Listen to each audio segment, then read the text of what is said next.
Good afternoon. Welcome to a special edition of the Community Talk Show. I'm your host, Mohammed, Amin. Today's Community Talk Show on Saturday, the 4th of November, is a very short one. But as always, we like to bring local guests in, and we like to have opinions of local people in the community, what's happening in the community. And exactly the same today. There's a protest march happening here in the Rock, and I would like to introduce you to my guest, Michael. Michael, welcome to the studios of Radio Awaaz. Thank you very much for your time this afternoon. Thank you. Can you just introduce yourself, please? I will. My name is Michael Kalmanovitz. I'm a member of IJAN, which is the International Jewish Anti-Zionist Network. Thank you very much, Michael. Sure. Can you tell me why are you visiting Rock today? Is there significance you want to come to our great city of Birmingham, and especially the area of Rock? Sure. Well, I wanted to tell you about Jewish people who oppose the state of Israel. Okay. Who are saying very clearly that this is genocide. Okay. And to tell you that we've been in touch with Jewish Holocaust survivors over many years. Yeah. And their message is, first of all, not in our name. Okay. And second of all, it is a genocide. And we and many, many other Jewish anti-Zionists oppose what the state of Israel is doing. What's the current situation on the ground in Israel at the moment? Well, I mean, you've seen. I mean, what the most important thing is the way that the Israelis are treating Palestinian people. First of all, in Gaza, where the most outrageous. I mean, we just heard yesterday of the bombing of an ambulance. I mean, what kind of people do that? Mm. And of course, on the West Bank, which is a bit more hidden from the news, there's yet another ethnic cleansing going on. So, and we know that there are various people in Israel who oppose what is happening, who state very clearly that the Israeli government, which, let's be frank, is a fascist government, is just not doing the right thing. It's inhumane. It's putting everybody's lives at risk in the region. And we would say that the Israeli state is behaving so badly and with so much support from from the West. I mean, they are really complicit in genocide. But we have to remember that the Israelis learnt from the empire, from the British Empire in particular, which, well, the theft of Africa, the theft of India, they killed millions and they stole trillions of pound sterling's worth of resources. And that seems to be the method the Israelis are now taking on. And they have become something of a focal point for the West now, because it's as if Israel, they're looking to see what can Israel get away with. How many murders can they get away with? What atrocities can they get away with? Because I think they want to do it for themselves.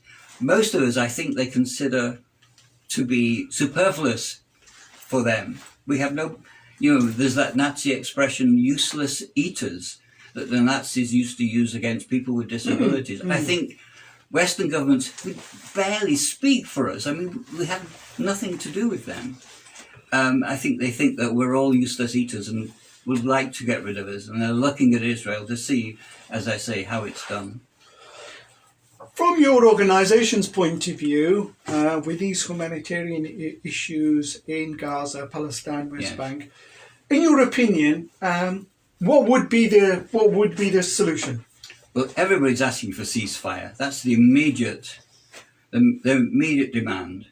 But the solution is the end of occupation, the end of apartheid, the end of Zionism, quite frankly. Zionism is just another form of racism. Why would we want it in the world? So that's what we have to have, as the chant goes, from the river to the sea, Palestine will be free. That's what we're looking for. Freedom from oppression, freedom from murder, freedom from atrocity. I think that would be the thing. And I understand you're taking part in this demonstration in Alam Rock today. Yes. How do you think demonstrations like this help the cause? Well, I think the demonstrations around the world, I mean, of which millions of people have been involved, have had to have an effect on what the political situation is. I mean, just everywhere, people in huge numbers. I mean, I'm from Kilburn. North London. North London. There's 100 people outside in Kilburn Square today. There's people out here in Alam Rock. What have we had? We've had fantastic protests in New Street Station. We had a fabulous one in Liverpool Street Station. I mean, this is big news around the world, and it has to affect. We hope by doing all the demonstrations, we've saved some people. That's all you can say. And that we'll manage by our own force to help stop this genocide, help stop this murder.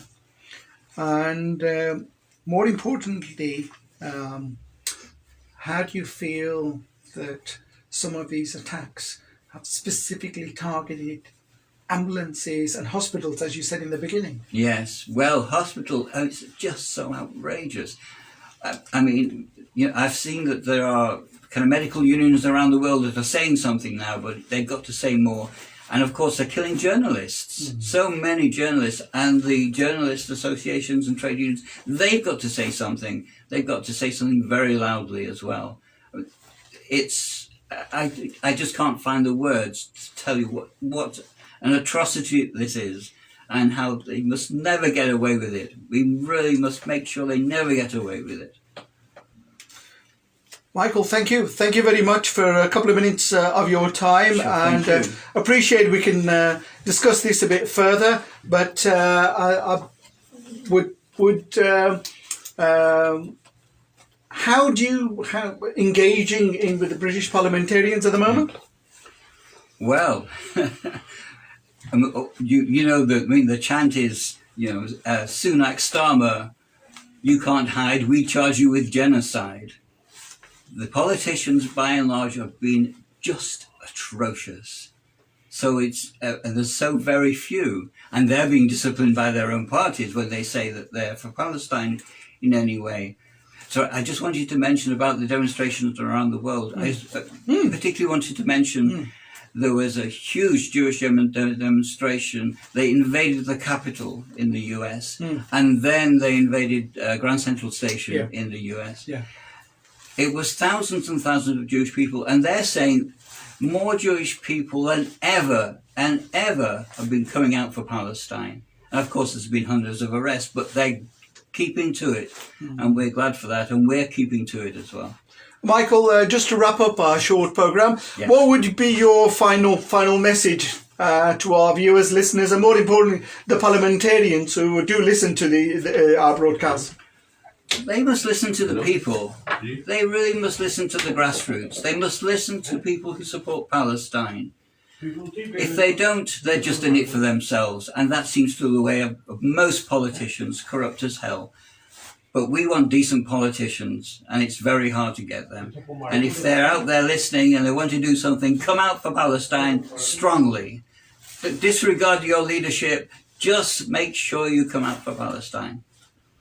Michael, thank you very much for your time this afternoon, and I really appreciate you've got to join the protest march that's happening in Alam Rock. Listeners, the protest march is in Alam Rock on the Highfield Road, Alam Rock Road corner. It normally starts at about 12 o'clock to 2:30 every Saturday afternoon. And please feel free to join us. Once again, thank you very much. Really appreciate your time, and until the next speak to us soon. Goodbye. Thank you.